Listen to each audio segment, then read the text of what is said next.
Hello guys, welcome back to my YouTube channel bank Veda. ಇವತ್ತು ನಾವು ಇಂಗ್ಲೀಷನ್ನು ಇಗ್ನೋರ್ ಮಾಡೋದ್ರಿಂದ ಏನಾಗುತ್ತೆ ಮತ್ತು ಯಾವ ರೀತಿ ನಮ್ಮ ಎಕ್ಸಾಮ್ಗೆ ಪರಿಣಾಮ ಬೀಳುತ್ತೆ ಅನ್ನೋದನ್ನು ನಾನು ತಿಳಿಸ್ಕೊಡ್ತೇನೆ. ಇಂಗ್ಲೀಷನ್ನು ಪೂರ್ತಿಯಾಗಿ ನಾವು ಇಗ್ನೋರ್ ಮಾಡೋದು ಅಥವಾ ನಾವು ಇಂಗ್ಲೀಷನ್ನು ಅದರ ಮೇಲೆ ನಾವು ವರ್ಕನ್ನೇ ಮಾಡದೇ ಇರೋದು ನಮಗೆ ಯಾವ ರೀತಿ ಪರಿಣಾಮ ಬೀರಬಹುದು ಅನ್ನೋದನ್ನು ನಾನು ಇವತ್ತು ನಿಮ್ಗೆ ತಿಳಿಸ್ಕೊಡ್ತೇನೆ. ಇದು ನೀವು ಕಾಮನಾಗಿ ತಗೊಳ್ತೀರಾ. ಇಂಗ್ಲೀಷು ನಮಗೆ ಬರದೇ ಇದ್ದರೆ ಏನಾಗುತ್ತೆ, ಇಂಗ್ಲೀಷು ಅಷ್ಟು ಇಂಪಾರ್ಟೆಂಟ್ ಅಲ್ಲ ಅಂತ ನಾವು ಅಂದ್ಕೋಬೋದು. ಆದರೆ ಇಂಗ್ಲೀಷ್ ಅನ್ನೋದು ನಮಗೆ ಎಕ್ಸಾಮ್ಗೆ ಭಾಳಷ್ಟು ಇಂಪಾರ್ಟೆಂಟ್ ಆಗಿರುತ್ತೆ. ಅದನ್ನು ನಾವು ತಿಳ್ಕೊಬೇಕಾಗುತ್ತೆ. ನೋಡಿ, ಈಗ ನನಗೆ ಇಂಗ್ಲೀಷ್ ಬರಲ್ಲ, ನನಗೆ ಕಾಂಟ್ ರೀಸನಿಂಗ್ ಮಾತ್ರ ನಾನು ಓದುತ್ತೇನೆ, ನಾನು ವರ್ಕ್ ಮಾಡ್ತೀನಿ ಅಂತ ಭಾಳಷ್ಟು ಜನ ಅಂತಾರೆ. ಇದು ಭಾಳಷ್ಟು ಜನರು ಯೋಚನೆ ಮಾಡ್ತಾರೆ, ಆದರೆ ಅದು ಭಾಳಷ್ಟು ದೊಡ್ಡ ತಪ್ಪಾಗಿರುತ್ತೆ. ನೀವು ಓನ್ಲಿ ಅದನ್ನು ನಾವು ತಿಳ್ಕೊಬೇಕಾಗಿರುತ್ತೆ, ಯಾವ ರೀತಿ ಬ್ಯಾಂಕ್ ಎಕ್ಸಾಮ್ಗೆ ಎಷ್ಟು ಯೂಸ್ ಆಗುತ್ತೆ ಅನ್ನೋದನ್ನು. ನಾವು ಇಂಗ್ಲೀಷ್ ಕೇವಲ ಕ್ವಾಲಿಫೈಯಿಂಗ್ ಅಲ್ವಾ ಅಂತ ಅಂತಾರೆ, ಅಷ್ಟೇ ಜಸ್ಟ್ ಅಲ್ವಾ, ಅದೇನು ದೊಡ್ಡ ಮಾತಲ್ಲ, ಅದೇನು ನಮಗೆ ಸ್ಕೋರ್ ತಂದು ಕೊಡುತ್ತಾ, ಸ್ಕೋರ್ಗೆ ಬರುತ್ತಾ ಅಂತ ನಾವು ಅಂದ್ಕೊತೀವಿ. ಅದಲ್ಲ, ನಾವು ಅದನ್ನು ಯೋಚನೆ ಮಾಡಬಾರ್ದು. ಬ್ಯಾಂಕ್ ಎಕ್ಸಾಮ್ನಲ್ಲಿ ಇಂಗ್ಲೀಷ್ ನಿಮಗೆ ಒಟ್ಟು ಸ್ಕೋರ್ ಹೆಚ್ಚಿಸಲು ಸಹಾಯ ಮಾಡುತ್ತದೆ. ಹೌದು, ಇದು ನಿಮಗೆ ಬ್ಯಾಂಕ್ ಎಕ್ಸಾಮ್ನಲ್ಲಿ ಒಂದು ರೀತಿ ಕಟ್ ಆಫ್ ಮಾರ್ಕ್ಸ್ಗೆ ಯೂಸ್ ಆಗುವಂಥದ್ದು. ಯಾಕಂದರೆ ಸ್ಕೋರ್ ಹೆಚ್ಚಿಗೆ ಮಾಡೋದಕ್ಕೆ ಯಾವುದೇ ರೀತಿ ಕಾಂಟ್ನಲ್ಲಿ ನಾವು ಹೆಚ್ಚು ಕಾನ್ಸೆಪ್ಟ್ ಕಲಿತೀವಿ ಮತ್ತು ರೀಸ್ನಿಂಗ್ನಲ್ಲಿ ಹೆಚ್ಚು ಲಾಜಿಕ್ ಹಚ್ತೀವಿ. ಇದರಲ್ಲಿ ಯಾವುದೇ ರೀತಿ ಇರಲ್ಲ. ರೂಲ್ಸ್ ವರ್ಕ್ ಮಾಡೋದ್ರಿಂದ ತಿಳಿಯೋದ್ರಿಂದ ನಮಗೆ ಇಂಗ್ಲೀಷ್ನಲ್ಲಿ ನಾವು ಒಳ್ಳೆಯ ಮಾರ್ಕ್ಸನ್ನು ಪಡಿಬೋದು. ಮೊದಲ ಸಮಸ್ಯೆ ಏನಪ್ಪ ಅಂತಂದರೆ, ನಾವು ಫಿಲಿಮ್ಸ್ನಲ್ಲಿ ಕಟ್ ಆಫ್ ತಲುಪಲು ಕಷ್ಟವಾಗುತ್ತೆ. ನಾವು ಇಂಗ್ಲೀಷ್ ಇಗ್ನೋರ್ ಮಾಡೋದ್ರಿಂದ ನಮಗೆ ಇಂಗ್ಲೀಷ್ ಅಂದರೆ ಸ್ಟಾರ್ಟಿಂಗ್ ನೋಡಿ, ಫಿಲಿಮ್ಸಲ್ಲಿ ನಾವು ತುಂಬ ವರ್ಕ್ ಮಾಡಬೇಕಾಗುತ್ತೆ ಮತ್ತು ನಮಗೆ ಸೆಕ್ಷನಲ್ ಕಟ್ ಆಫ್ ಇರುತ್ತೆ. ಆ ಸೆಕ್ಷನಲ್ ಕಟ್ ಆಫ್ನ ಕೂಡ ನಾವು ಕ್ಲಿಯರ್ ಮಾಡ್ಬೇಕಂತಂದರೆ ಏನೋ SBI ಕ್ಲರ್ಕ್ಗೆ ನಮಗೆ ಸೆಕ್ಷನಲ್ ಕಟ್ ಆಫ್ ಇರಲ್ಲ, ಆದರೆ ಉಳಿದಕ್ಕಿಂತ ಎಲ್ಲ ಎಕ್ಸಾಮ್ಗಳಿಗೆ ನಮಗೆ ಸೆಕ್ಷನಲ್ ಕಟ್ ಆಫ್ ಸಿಗುತ್ತೆ. ಅದರಲ್ಲಿ ನಾವು ಸೆಕ್ಷನಲ್ ಕಟ್ ಆಫ್ನ ನಾವು ಕ್ಲಿಯರ್ ಮಾಡ್ಬೇಕಂತಂದರೆ ನಾವು ಇಂಗ್ಲೀಷ್ ನಾವು ಜೊತೆಗೆ ತೊಗೊಂಡು ಹೋಗ್ಬೇಕು, ಇಗ್ನೋರ್ ಮಾಡಬಾರ್ದು. ನಮಗೆ ನೋಡಿ, ಈಜಿ ಕ್ವಶನ್ಸ್ ನಾವು ಕೂಡ ಮಿಸ್ ಆಗುತ್ತದೆ, ಅಂದರೆ ನಾವು ಮಿಸ್ ಮಾಡ್ತೇವೆ. ಆ ಥರ ನಾವು ಮಿಸ್ ಮಾಡದೇ ಇರಬೇಕು. ಮತ್ತು ನಮಗೆ ರೀಡಿಂಗ್ ಕಾನ್ಫಿಡೆನ್ಸ್ ಬಗ್ಗೆ ಬಹಳಷ್ಟು ಭಯ ಇರುತ್ತೆ.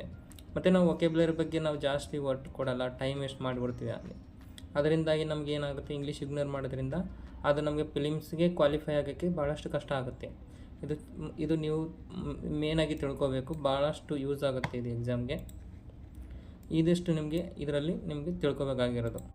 ಮೇನ್ಸ್ನಲ್ಲಿ ನಾವು ಮಾಡ್ತಕ್ಕಂಥ ದೊಡ್ಡ ಸಮಸ್ಯೆ, ಅದು ನಮಗೆ ಆಗ್ತಕ್ಕಂಥ ದೊಡ್ಡ ಸಮಸ್ಯೆ ಏನು ನೋಡಿ. ಮೇನ್ಸ್ನಲ್ಲಿ ಇಂಗ್ಲೀಷ್ ಲೆವೆಲ್ ಹೆಚ್ಚಿರುತ್ತೆ, ಅಂದರೆ ಭಾಳಷ್ಟು ಇರುತ್ತೆ. Reading comprehension, cloze test, parajumbles, phrase replacement, vocabulary, ಇಷ್ಟು ನಮಗೆ ಭಾಳಷ್ಟು ಅಂದರೆ ಆಗಿ ಜಾಸ್ತಿಯಾಗಿ ಕೊಟ್ಟಿರ್ತಾನೆ, ಅದರಲ್ಲಿ ಲೆವೆಲ್ ಹೆಚ್ಚಾಗಿ ಕೊಟ್ಟಿರ್ತಾನೆ. ಮತ್ತು ನಾವು ಇಂಗ್ಲೀಷ್ನಲ್ಲಿ ಲೀಕ್ ಇದ್ದರೆ ಅಟೆಂಪ್ಟ್ ಕಡಿಮೆ ಆಗುತ್ತೆ. ಮತ್ತು ನಮಗೆ ಇಂಗ್ಲೀಷ್ನ ನಾವು ಇಗ್ನೋರ್ ಮಾಡಿದರೆ ಅಲ್ಲಿ ವರ್ಕ್ ಮಾಡೋಕ್ಕಾಗಲ್ಲ. ನಿಮ್ಗೆ ಗೊತ್ತೇ ಇದೆ, ಮೇನ್ಸ್ ಪಾಸ್ ಆಗಿಲ್ಲ ಅಂದರೆ ನಮಗೆ ಜಾಬ್ ಬರೋಲ್ಲ. ನಾವು ಸೀರಿಯಸ್ ಆಗಿ ವರ್ಕ್ ಮಾಡ್ತಾ ಇದ್ದೀವಿ, ಜಾಬ್ ತೊಗೋಬೇಕಂತ ವರ್ಕ್ ಮಾಡ್ತಾ ಇದ್ದೀವಿ ಅಂತಂದಮೇಲೆ ನಾವು ಎಲ್ಲ ಸಬ್ಜೆಕ್ಟನ್ನು ಈಕ್ವಲ್ ಆಗಿ ತೊಗೊಂಡು ಹೋಗಬೇಕು. ಅದು ಯಾವುದು ಕಷ್ಟ ಆಗಲ್ಲ, ಆದರೆ ನಾವು ಅದನ್ನು ತೊಗೊಳ್ಳೋಕ್ಕೆ ಪ್ರಯತ್ನ ಮಾಡಬೇಕು. ಅದು ನಮಗೆ ಭಾಳ ಇಂಪಾರ್ಟೆಂಟ್ ಆಗಿ ನಮಗೆ ಯೂಸ್ ಆಗುತ್ತೆ. ನೆಕ್ಸ್ಟ್, ನಾವು ಪ್ರತಿದಿನ ಒಂದು 30 ಮಿನಿಟ್ಸ್ ಇಂಗ್ಲೀಷ್ನ ವರ್ಕ್ ಮಾಡಿದರೆ ಸಾಕು, ನಮಗೆ ಇದು ಒಂದು ಒಳ್ಳೆಯ ರೀತಿಯ ಒಂದು ದಾರಿ ಕೊಡುತ್ತೆ. ಇಂಗ್ಲೀಷ್ನಲ್ಲಿ ನಮಗೆ ಯೂಸ್ ಆಗುತ್ತೆ ಅನ್ನೋದನ್ನು ನಾನು ತಿಳಿಸ್ತಿದ್ದೀನಿ.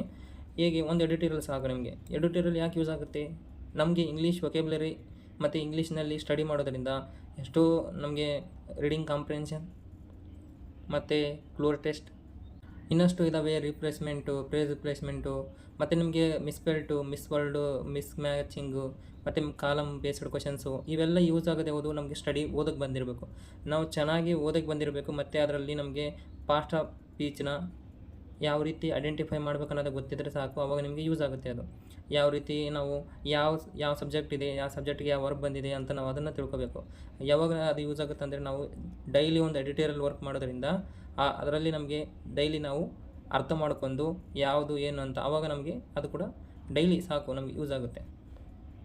ಒಂದು 10 ವೊಕ್ಯಾಬ್ಯುಲರಿ ವರ್ಡ್ಸ್, ಈ ವೊಕ್ಯಾಬ್ಯುಲರಿ ವರ್ಡ್ಸ್ನ ನಾವು ಡೈಲಿ 10 ಮಾಡಿದರೆ, ಅಂದರೆ ನೀವು ಒಂದು ಡೇಗೆ 10 ತೊಗೊಳ್ಳಿ, ಅಂದರೆ 100 ಆಯಿತು. 10 ಡೇಸ್ಗೆ 100 ಆಯಿತು. ಅದೇ ಥರ ನೀವು ಡೈಲಿ 10 ವೊಕ್ಯಾಬ್ಯುಲರಿನ ಒಂದು 6 ಡೇಸ್ ಅಂದರೆ 7 ಡೇಸ್ ನೀವು ವರ್ಕ್ ಮಾಡ್ತೀರಾ, ವರ್ಡ್ಸ್ನ ಕಲಿತೀರಾ. ಮತ್ತು ಸಂಡೇ ದಿನ ಅದನ್ನು ಕೂಡ ಮತ್ತೆ ರಿವಿಷನ್ ಮಾಡ್ತೀರಾ. ಅದು ನಿಮಗೆ ಭಾಳಷ್ಟು ಯೂಸ್ ಆಗುತ್ತೆ. ಮತ್ತು 10 ಗ್ರಾಮರ್ ಕ್ವಶನ್ಸ್ನ ನೀವು ನೋಡ್ಕೋಬೇಕು. ಅವಾಗ ನಿಮಗೆ ಅಷ್ಟು ರೂಲ್ಸು ನೆನಪಿರುತ್ತೆ. ಮತ್ತು ಆ ಡೈಲಿ ಕ್ವಶನ್ಸ್ನ ಮಾಡೋದ್ರಿಂದ ನಿಮಗೆ ಯಾವುದೇ ರೀತಿ ನೆನಪೋಗಲ್ಲ. ಈ ಎಡಿಟೋರಿಯಲ್ನ ನೀವು ವರ್ಕ್ ಮಾಡುವಾಗ ಕೂಡ ನೀವು ಗ್ರಾಮರ್ ಕ್ವಶನ್ಸ್ನ ನೀವು ತಿಳ್ಕೊಂಡು ಮತ್ತು ಅದನ್ನು ಅಲ್ಲಿ ಗುರುತು ಮಾಡ್ಕೊಂಡು ಕೂಡ ನೀವು ವರ್ಕ್ ಮಾಡ್ಬೋದು.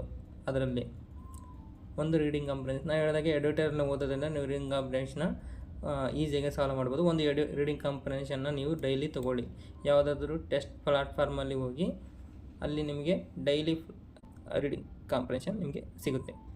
ಇದು ನೀವು ಡೈಲಿ 30 to 40 ಮಿನಿಟ್ಸ್ ಮಾತ್ರ ಮಾಡಿದರೆ ಸಾಕು, ಇಂಗ್ಲೀಷಲ್ಲಿ ಇಂಪ್ರೂವ್ಮೆಂಟ್ ಕಂಡೇ ಕಾಣ್ತೀರಾ, ಅದು ಸತ್ಯವಾದದ್ದು. ನೆಕ್ಸ್ಟ್ ಏನಿದೆ ಅಂದರೆ ಇಂಗ್ಲೀಷ್ ಇಂಪ್ರೂವ್ ಆದರೆ ಏನಾಗುತ್ತೆ ಅಂದರೆ ರೀಡಿಂಗ್ ಸ್ಪೀಡ್ ಹೆಚ್ಚಾಗುತ್ತೆ. ಏನಂದರೆ ರೀಡಿಂಗ್ ಸ್ಪೀಡ್ ಹೆಚ್ಚುತ್ತೆ ಮತ್ತು ಅಕ್ಯುರೇಸಿ ಇಂಪ್ರೂವ್ ಆಗುತ್ತೆ. ನಿಮಗೆ ಆ ರಾತ್ರಿ ಡೈಲಿ ವರ್ಕ್ ಮಾಡೋದ್ರಿಂದ ಅಷ್ಟು ಡೈಲಿ ಏನು ಮಾಡಬೇಕು 30-40 ಮಿನಿಟ್ಸ್ ಅಕ್ಯುರೇಸಿ ಇಂಪ್ರೂವ್ ಆಗುತ್ತೆ. ಭಾಳ ಜನ ಕ್ವಶನ್ಸ್ನ ಹಾಕಿ ಬರ್ತಾರೆ, ಆದರೆ ಬಂದಿರುವಾಗ ಕಟ್ ಆಫ್ ಕ್ಲಿಯರ್ ಆಗಿರಲ್ಲ ಪ್ರಿಲಿಮ್ಸಲ್ಲಿ. ಅವರಿಗೆ ಅಕ್ಯುರೇಸಿ ಇಂಪ್ರೂವ್ ಮಾಡ್ಬೇಕಂದ್ರೆ ಡೈಲಿ ಇಂಗ್ಲೀಷ್ ಮೇಲೆ ಒಂದು 30 ಮಿನಿಟ್ಸ್ ಆದರೂ ವರ್ಕ್ ಮಾಡಲೇಬೇಕು. ಮತ್ತು ಕಾನ್ಫಿಡೆಂಟ್ ಬರುತ್ತೆ. ನಾವು ಈಗ ಇಂಟ್ರೆಸ್ಟ್ ಇತ್ತು ಅಂದರೆ ಇಂಗ್ಲೀಷ್ನ ಚೆನ್ನಾಗಿ ವರ್ಕ್ ಮಾಡ್ತಿದ್ದೀನಿ ಅಂತಂದರೆ ನನಗೆ ಅವಾಗ ಕಾನ್ಫಿಡೆಂಟ್ ಇಂಟ್ರೆಸ್ಟ್ ಚೆನ್ನಾಗಿ ಬರುತ್ತೆ. ನಾನು ವರ್ಕ್ ಮಾಡಬೇಕು, ನನಗೆ ಅಕ್ಯುರೇಸಿ ಬರ್ತಾಯಿದೆ, ನನಗೆ ಓದೋಕ್ಕೆ ಚೆನ್ನಾಗಿ ಬರ್ತಾಯಿದೆ, ನನಗೆ ಬರೆಯೋಕ್ಕೆ ಎಕ್ಸಾಮಲ್ಲಿ ಮಾರ್ಕ್ಸ್ ಚೆನ್ನಾಗಿ ಬರ್ತಾಯಿದೆ ಅಂದಾಗ ನನಗೆ ತುಂಬ ಖುಷಿಯಾಗುತ್ತೆ. ಹಾಗೆ ನಾವು ಕಾನ್ಫಿಡೆಂಟ್ ಆಗಿರೋಕ್ಕೂ ಕೂಡ ಸಹಾಯವಾಗುತ್ತೆ. ಓವರಾಲ್ ಸ್ಕೋರ್ ಹೆಚ್ಚಾಗಿದೆ ಅಂತ ನಮಗೆ ಈಗ ನಾನು ಡೈಲಿ ವರ್ಕ್ ಮಾಡ್ತಾಯಿದ್ದೀನಿ ಅಂತ ಅಂದಮೇಲೆ ನನಗೆ ಒಂದು ಡೈಲಿ ಅದ್ರ ಬಗ್ಗೆ ನನಗೆ ಇಂಪ್ರೂವ್ಮೆಂಟ್ ಸಿಗುತ್ತೆ ಮತ್ತು ಅವಾಗ ನನಗೆ ಸ್ಕೋರ್ ಹೆಚ್ಚಾಗ್ತಾ ಹೋಗುತ್ತೆ. ಮತ್ತು ಪ್ರಿಲಿಮ್ಸ್ಗೆ ನಮಗೆ ಕಟ್ ಆಫ್ಗೆ ಯೂಸ್ ಆಗೋಂತಹ ನಮಗೆ ಓವರಾಲ್ ಸ್ಕೋರಲ್ಲಿ ಕೂಡ ಹೆಚ್ಚಾಗಿ ಮಾರ್ಕ್ಸ್ ಕಾಣೋದಕ್ಕೆ ನಮಗೆ ಯೂಸ್ ಆಗುತ್ತೆ. ನೆಕ್ಸ್ಟ್ ನಾವು ಬಿಗಿನರ್ಸ್ ಏನು ಮಾಡಬೇಕು, ಬಿಗಿನರ್ಸ್ ಯಾವ ರೀತಿ ನಾವು ಇಂಗ್ಲೀಷನ್ನು ಇಗ್ನೋರ್ ಮಾಡದೇ ಇರೋ ಥರ ಯಾವ ಥರ ತೊಗೊಂಡೋಗ್ಬೇಕು ಅನ್ನೋದನ್ನು ನಾನು ತಿಳಿಸ್ತೇನೆ. ಸ್ಟಾರ್ಟಿಂಗಲ್ಲಿ ನೀವು ವೀಕ್ 1 to 2 1 ವೀಕಲ್ಲಿಂದ 2 ವೀಕ್ವರೆಗೂ ಪಾರ್ಟ್ಸ್ ಆಫ್ ಸ್ಪೀಚನ್ನು ಕಂಪ್ಲೀಟ್ ಮಾಡ್ತೀರಾ. ಡೈಲಿ ಕ್ಲಾಸ್ ನೋಡಿ ಯಾವ ಥರ ನೋಡಿದ್ರೆ ಅದನ್ನು ಕಂಪ್ಲೀಟ್ ಮಾಡಿ. ಪಾರ್ಟ್ಸ್ ಆಫ್ ಸ್ಪೀಚನ್ನು ಕಂಪ್ಲೀಟ್ ಮಾಡ್ಕೊಳ್ಳಿ. ಅದು ಎಷ್ಟು ಬರುತ್ತೆ, ನೌನ್ ಆಗಿರ್ಬೋದು, ಪ್ರೊನೌನ್ ಆಗಿರ್ಬೋದು, ಅಡ್ವರ್ಬ್ ಆಗಿರ್ಬೋದು, ಅಬ್ಜೆಕ್ಟಿವ್ ಆಗಿರ್ಬೋದು, ಟೆಸ್ಟ್ ಅದರಲ್ಲಿ ಏನೇನು ಬರುತ್ತೋ ಟೆನ್ಸಸ್ ಅವೆಲ್ಲ ಕಲಿತು ನೀವು ಒಂದು ಕಡೆ ಯೂಸ್ ಮಾಡ್ಕೊಳ್ಳಿ, ಅಂದರೆ ನೋಟ್ಸ್ ಮಾಡ್ಕೊಳ್ಳಿ. ಆರ್ಟಿಕಲ್ಸ್ ಅಂದರೆ ನಿಮ್ಗೆ ಗೊತ್ತೇ ಇದೆ, ಇಂದ ಆ್ಯನ್ ಮತ್ತು ಇವು ಆರ್ಟಿಕಲ್ಸ್ ಆಗಿರುತ್ತೆ. ಅದನ್ನು ನೀವು ಚೆನ್ನಾಗಿ ವರ್ಕ್ ಮಾಡಿ. ನಾನು ಹೇಳಿದಾಗೆ ಟೆನ್ಸಸ್ಸು, ಈ ಟೆನ್ಸಸ್ನ ಕೂಡ ನೀವು ಇದರಲ್ಲಿ ಈ ವೀಕಲ್ಲಿ 1 to 2 ವೀಕಲ್ಲಿ ಕಂಪ್ಲೀಟ್ ಮಾಡ್ಕೊಳ್ಳಿ. ಮತ್ತು ವೀಕ್ 3 ಇಂದ 4 ನೀವೇನು ವರ್ಕ್ ಮಾಡ್ಬೇಕಂತ ಅಂದರೆ 2 ಡಿಟೆಕ್ಷನ್ನ ವರ್ಕ್ ಮಾಡಬೇಕು. 2 ಡಿಟೆಕ್ಷನ್ನ ವರ್ಕ್ ಮಾಡಿ ರೂಲ್ಸ್ನ ಚೆನ್ನಾಗಿ ನೆನಪು ಮಾಡ್ಕೊಳ್ಳಿ. ಕ್ಲೋಸ್ ಟೆಸ್ಟ್ ಯಾವ ಥರ ಅಟೆಂಡ್ ಮಾಡಬೇಕು, ಕ್ಲೋಸ್ ಟೆಸ್ಟ್ನ ಯಾವ ಥರ ವರ್ಕ್ ಮಾಡಬೇಕು ಅದನ್ನು ನೀವು ಚೆನ್ನಾಗಿ ಅರ್ಥ ಮಾಡ್ಕೊಳ್ಳಿ, ಅದು ಯೂಸ್ ಆಗುತ್ತೆ.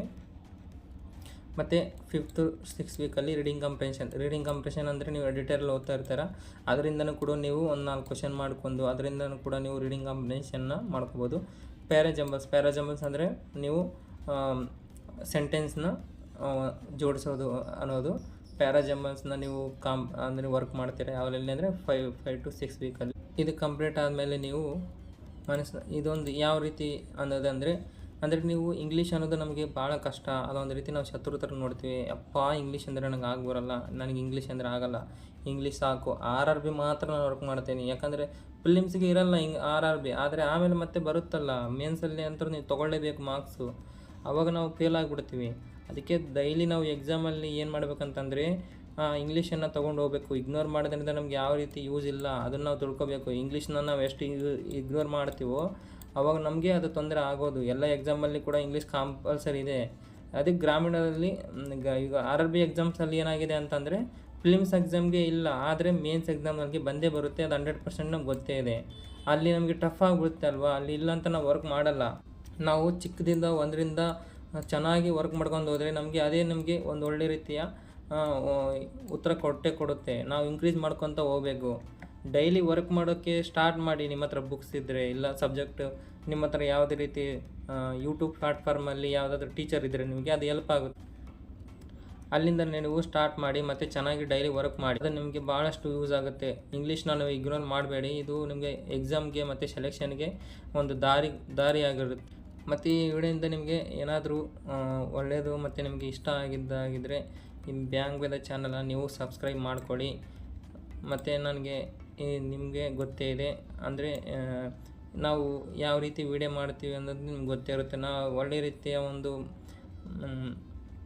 ನಿಮ್ಮ ಕಾಮೆಂಟ್ಸಿಂದ ನಮಗೆ ಒಂದು ರೀತಿ ಎಂಕರೇಜ್ ಸಿಗುತ್ತೆ. ನಾವು ಮತ್ತೆ ಇನ್ನೂ ವೀಡಿಯೋ ಮಾಡಬೇಕು ಅನ್ನೋದನ್ನು ನಮಗೆ ಖುಷಿ ಸಿಗುತ್ತೆ. ಅದರಿಂದಾಗಿ ನೀವು ನನಗೆ ಮೆಸೇಜ್ ಮಾಡಿ, ಕಾಮೆಂಟ್ ಮಾಡಿ ತಿಳಿಸಿ ಈ ವಿಡಿಯೋ ಚೆನ್ನಾಗಿತ್ತಾ ಇಲ್ವೋ ಅನ್ನೋದು.